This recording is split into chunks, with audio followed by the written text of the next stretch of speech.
Pancasila, tulang pendukungmu, patriot proklamasi, sedia berkorban untukmu.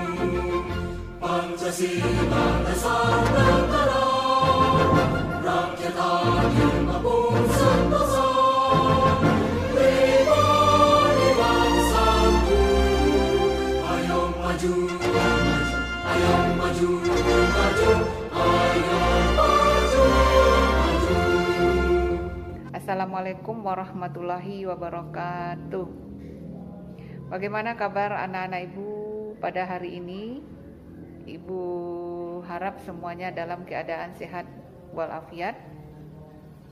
Ini merupakan pertemuan kita pertama sekali dalam pembelajaran mata pelajaran PKN di era new normal ini. Karena ini pertemuan yang pertama, baiklah ibu perkenalkan diri. Nama ibu Yulita Refni. Ibu bisa dipanggil dengan panggilan Ibu Ita. Untuk alamat, ibu beralamat di Kecamatan Suliki, di Mudik Basuawaknya. Baiklah anak-anak ibu sekalian, sebelum kita mulai pembelajaran, marilah kita awali dengan mengucapkan Bismillahirrahmanirrahim. Dan selanjutnya kita sampaikan puji syukur kehadiran Allah Subhanahu wa taala karena berkat rahmat dan karunia-Nya jualah sehingga kita bisa bertemu di era pembelajaran new normal pada saat sekarang ini. Selanjutnya salam beserta salawat tidak lupa-lupanya kita sampaikan kepada Nabi kita Muhammad SAW yang telah meninggalkan buah pusaka untuk kita, sehingga dengan adanya itu kita bisa selamat di dunia dan akhirat, yaitunya Al-Quran dan hadis. Baiklah anak-anak ibu sekalian, ibu harap semuanya bisa berkonsentrasi dan bisa memahami nanti apa yang ibu sampaikan pada pembelajaran kita yang pertama ini. Marilah kita masuk kepada pembelajaran kita pada bab yang pertama ini dengan judul Perumusan dan Penetapan Pancasila sebagai Dasar Negara. Nah, untuk itu kita akan membahas KD, yaitu menganalisis proses perumusan dan penetapan Pancasila sebagai dasar negara. Pada KD ini nanti ada beberapa indikator yang akan kita selesaikan. Yang pertama, indikatornya mendeskripsikan perumusan Pancasila sebagai dasar negara. Yang kedua, membandingkan pendapatan para pendiri tentang isi Pancasila. Yang ketiga, mendeskripsikan perumusan dasar negara dalam sidang panitia 9. Yang keempat, mendeskripsikan penetapan Pancasila sebagai dasar negara. Yang kelima, menunjukkan semangat para pendiri negara dalam perumusan Pancasila sebagai dasar negara. Nah, kemudian untuk indikator KI 4-nya yaitu menyaji hasil analisis proses perumusan dan penetapan Pancasila sebagai dasar negara. Nah, itu yang akan kita selesaikan pada bab 1. Nah, baiklah anak-anak ibu, untuk pertemuan yang pertama ini kita selesaikan 2 indikator saja. Yang pertama, indikatornya menyusun laporan hasil telaah perumusan Pancasila sebagai dasar negara. Yang kedua, menyajikan hasil telaah penetapan Pancasila. Nah, ibu harap semuanya bisa lebih serius ya. Mari kita masuk kepada materi. Nah, materi nanti akan kita bagi dalam beberapa topik. Yang pertama yaitu sejarah perumusan Pancasila. Yang kedua, pembentukan BPUPKI dan usulan dasar negara. oleh tokoh perumus Pancasila. Yang ketiga, penetapan Pancasila sebagai dasar negara. Yang keempat, komitmen kebangsaan para pendiri negara dalam perumusan dan penetapan Pancasila. Yang kelima, nilai semangat dan komitmen para pendiri negara dalam perumusan dan penetapan Pancasila. Itu materi yang akan kita selesaikan pada indikator 1 dan 2 yang sudah Ibu sampaikan tadi. Nah, anak-anak Ibu, mari lebih diperhatikan. Kita lanjutkan kepada topik yang pertama, yaitu perumusan Pancasila sebagai dasar negara diawali dengan pembentukan BPUPKI. Nah, sebagaimana kita ketahui, negara Indonesia ini sudah banyak dijajah oleh negara-negara asing. Salah satunya yaitu Jepang. Nah, Jepang yang menjajah Indonesia lebih kurang 3,5 tahun. Berawal dari penjajahan Jepang inilah kemudian terbentuklah sebuah badan yang disebut dengan BPUPKI. Nah, kenapa badan ini sampai dibentuk oleh Jepang? Karena Jepang ingin kita bangsa Indonesia membantu Jepang dalam menghadapi perang sekutu. Nah, untuk mengambil hati bangsa Indonesia, maka Jepang menjanjikan kemerdekaan untuk negara Indonesia. Nah, sebelum kita merdeka tentu kita harus ada persiapan terlebih dahulu. Nah, persiapan-persiapan inilah yang disebut dengan BPUPKI. Nah, BPUPKI ini dibentuk pada tanggal 1 Maret 1945. Nah, apa tujuan dibentuknya BPUPKI ini?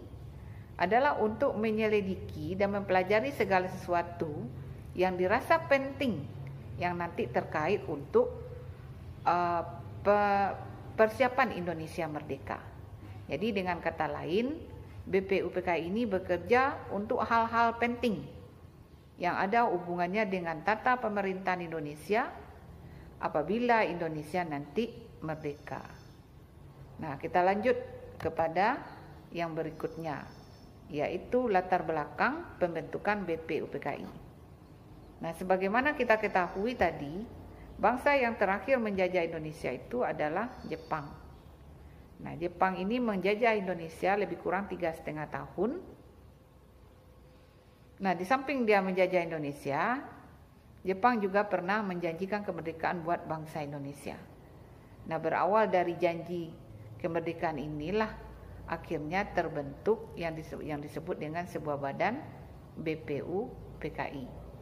Nah, kembali kita kepada yang tadi, kapan BPUPKI ini dibentuk? Yaitu pada tanggal 1 Maret 1945.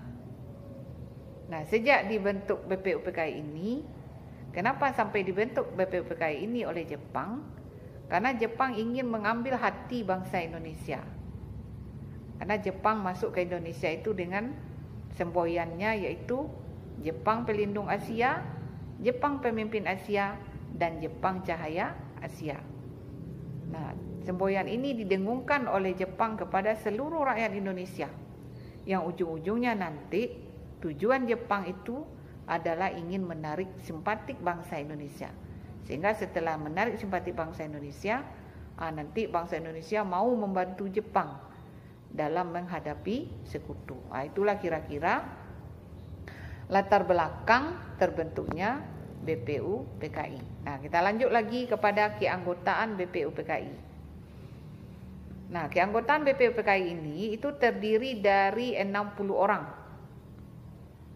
60 orang itu yang diketuai oleh Dr. Rajiman Widyodiningrat dengan wakil ketuanya Ichi Bangase Yoshio dan RP Suroso. Jadi wakilnya ada 2, satu dari Jepang yang bernama Ichi Bangase Yoshio dan kemudian satu lagi dari Indonesia yaitu RP Suroso. Nah, kenapa Jepang memasukkan orang dia ke dalam keanggotaan BPUPKI ini? Nanti tujuannya adalah supaya Jepang bisa memantau perkembangan organisasi yang dibentuk oleh Jepang ini yang disebut dengan BPUPKI. Nah, sekarang kita lanjut lagi. Poin yang kedua yaitu perumusan dasar negara. Nah, sebelum Indonesia merdeka, tentu kita harus mempersiapkan dasar negara, kemudian nanti tata pemerintahan dan lain sebagainya. Nah, yang akan kita bahas di sini yaitu perumusan dasar negara.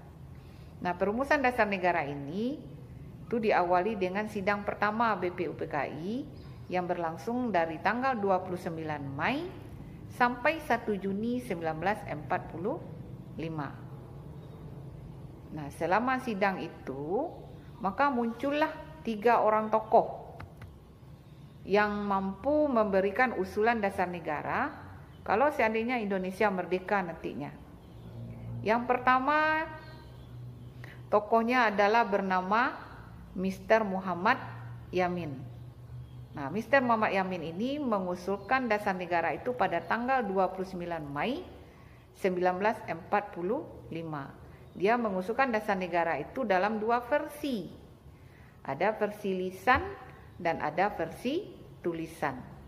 Nah, versi lisannya itu bunyinya yang pertama adalah peri kebangsaan, peri kemanusiaan, peri ketuhanan, peri kerakyatan, dan kesejahteraan rakyat. Itu versi lisan yang disampaikan oleh Mr. Muhammad Yamin. Lanjut kepada versi tulisan yang disampaikan oleh Bapak Mr. Muhammad Yamin. Karena Bapak Mr. Muhammad Yamin ini dia menyampaikan dalam 2 versi. Yang pertama versi lisan seperti yang sudah Ibu sebutkan tadi. Kemudian yang kedua versi tulisan. Nah, versi tulisan ini bunyi dasar negara yang disampaikannya itu yang pertama berbunyi ketuhanan yang Maha Esa. Yang kedua bunyinya adalah kebangsaan dan persatuan Indonesia. Yang ketiga bunyinya rasa kemanusiaan yang adil dan beradab. Yang ketiga kerakyatan yang keempat kerakyatan yang dipimpin oleh hikmat kebijaksanaan dalam permusyawaratan perwakilan. Yang kelima keadilan sosial bagi seluruh rakyat Indonesia. Nah, itu yang disampaikan oleh Mr. Muhammad Yamin dalam versi lisan, dalam versi tulisan, bukan lisan ya, dalam versi tulisan. Jadi dia tulis waktu rapat itu, kemudian dia tulis di kertas, nanti hasil tulisannya itu disampaikannya kepada ketua rapatnya. Disampaikan kepada Bapak Dr. Rajiman Widyo Diningrat. Karena dia yang menjadi ketua dalam sidang BPUPKI tersebut. Nah, kemudian tokoh yang kedua dalam usulan dasar negara ini yaitu Profesor Dr. Supomo. Nah, Profesor Dr. Supomo ini mengusulkan dasar negara itu dengan bunyi yang pertama persatuan, yang kedua kekeluargaan, yang ketiga keseimbangan lahir dan batin, yang keempat musyawarah, yang kelima keadilan rakyat. Nah, itu tokoh yang kedua, yaitu Profesor Dr. Supomo. Nah, tokoh yang ketiga yang mengusulkan dasar negara itu adalah Insinyur Soekarno. Nah, Insinyur Soekarno ini dia mengusulkan dasar negara itu dengan bunyi yang pertama kebangsaan dan nasionalisme, yang kedua kemanusiaan atau internasionalisme, yang ketiga mufakat atau demokrasi, yang keempat kesejahteraan sosial, yang kelima ketuhanan yang berkebudayaan. Nah, itu rumusan yang disampaikan oleh Bapak Insinyur Soekarno yang juga kita kenal sebagai Presiden pertama Republik Indonesia. Nah, kita lanjut. Setelah sidang BPUPKI tersebut berakhir pada tanggal 1 Juni 1945, maka belum didapatkan tentang rumusan dasar negara. Nah, karena belum didapatkan itu, maka sidang diberhentikan dulu untuk sementara. Nah, sidang diberhentikan untuk sementara itu berlangsung lebih kurang 1 bulan, atau yang dikenal dengan istilah resis, atau disebut dengan masa pemberhentian sidang. Nah, di masa pemberhentian sidang ini, maka terbentuklah sebuah panitia yang disebut dengan panitia kecil. Panitia kecil ini diketuai oleh Insinyur Soekarno. Adapun anggota dari panitia kecil ini, yang pertama Dr. Andos Muhammad Hatta, yang kedua Sutarjo Karto Hadikusumo, yang ketiga Wahid Hashim, yang keempat Ki Bagus Hadikusumo, yang kelima Otto Iskandar Dinata, yang keenam Mr. Muhammad Yamin, yang ketujuh Mr. A.A. Maramis. Itu panitia kecil. Nah, panitia kecil ini kemudian dilanjutkan dengan dibentuknya panitia 9. Nah, panitia 9 ini dengan anggotanya sebagai berikut. Yang pertama Insinyur Soekarno, yang kedua Dr. Andos Muhammad Hatta, yang ketiga Mr. Muhammad Yamin, yang keempat Mr. Ahmad Subarjo, yang kelima Mr. A.A. Maramis, yang keenam Abdul Kahar Muzakir, yang ketujuh Wahid Hashim, yang kedelapan Haji Agus Salim, yang kesembilan Abi Kusno Cokro Sujoso. Nah, apa kegunaan dari panitia kecil dan panitia 9 ini? Yaitu kegunaannya adalah untuk merumuskan dasar negara. Karena tadi ada 3 usulan dari tokoh pengusul dasar negara, tapi dari yang 3 itu belum ada yang bisa dijadikan sebagai dasar negara. Nah, panitia kecil dan panitia 9 inilah yang menyatukan ketiga usulan daripada tokoh tadi. Nah, ketiga usulan daripada tokoh tadi akhirnya melahirkan sebuah piagam yang disebut dengan Piagam Jakarta atau istilahnya Jakarta Charter. Nah, Jakarta Charter ini isinya yang pertama, ketuhanan dengan kewajiban menjalankan syariat Islam bagi pemeluk-pemeluknya. Yang kedua, kemanusiaan yang adil dan beradab. Yang ketiga, persatuan Indonesia. Yang keempat, kerakyatan yang dipimpin oleh hikmat kebijaksanaan dalam permusyawaratan perwakilan. Yang kelima, keadilan sosial bagi seluruh rakyat Indonesia. Itulah isi dari Piagam Jakarta, yang mana Piagam Jakarta ini kemudian lahir pada sidang BPU PKI yang kedua, yaitu pada tanggal 10 Juli sampai 16 Juli 1945. Nah, anak-anak Ibu, sampai di sana bagaimana? Bisa paham dengan apa yang Ibu sampaikan? Nah, kalau nanti anak-anak Ibu belum paham, silakan diputar kembali video Ibu ini. Didengar-dengarkan kembali, nanti kita akan menjadi lebih paham. Nah, sekarang kita lanjut ya anak-anak Ibu. Nah, setelah Piagam Jakarta tersebut dihasilkan, maka kemudian dilanjutkanlah diskusi. Akhirnya disepakati rumusan ketuhanan dengan kewajiban menjalankan syariat Islam bagi pemeluk-pemeluknya itu tidak semuanya disetujui oleh peserta sidang. Karena peserta sidang itu tidak semuanya beragama Islam ya anak Ibu. Karena ada juga yang merupakan perwakilan dari Indonesia bagian timur. Nah, Indonesia bagian timur ini mereka tidak setuju dengan kalimat ketuhanan yang Maha Esa dengan syariat menjalankan syariat Islam bagi pemeluk-pemeluknya itu. Akhirnya digantilah dengan kalimat ketuhanan yang Maha Esa. Nah, setelah terjadi penggantian kalimat ketuhanan yang Maha Esa ini, maka akhirnya rumusan dasar negara itu berbunyi, yang pertama ketuhanan yang Maha Esa, yang kedua kemanusiaan yang adil dan beradab, yang ketiga persatuan Indonesia, yang keempat kerakyatan yang dipimpin oleh hikmat kebijaksanaan dalam permusyawaratan perwakilan, yang kelima keadilan sosial bagi seluruh rakyat Indonesia. Nah, inilah rumusan dasar negara yang sudah dihasilkan dari sidang BPU PKI yang kedua, yang pertama, kemudian lanjut dengan sidang BPU PKI yang kedua, kemudian sampai kepada terbentuknya Piagam Jakarta. Nah, dari Piagam Jakarta itu menghasilkanlah semua rumusan dasar negara dengan 5 sila sebagaimana yang sudah kita ketahui setiap hari. Nah, bagaimana anak-anak Ibu? Paham anak Ibu sampai di sana? Ibu harapkan semuanya paham dan mudah-mudahan pembelajaran kita untuk pertemuan yang pertama ini bisa anak Ibu pahami dan bisa pula anak Ibu pahami dan bisa pula untuk dihafal. Ini rumusan daripada Mr. Muhammad Yamin secara lisan dan tulisan.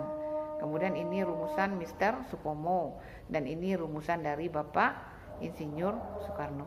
Demikianlah anak Ibu untuk pertemuan kita yang pertama ini. Ibu ucapkan banyak terima kasih, jaga kesehatan dan tidak lupa berdoa. Semoga kita bisa lepas dari wabah virus corona ini sehingga kita bisa bertatap muka di kelas. Ibu sudahi dengan wabillahi taufiq wal hidayah. Assalamualaikum warahmatullahi wabarakatuh.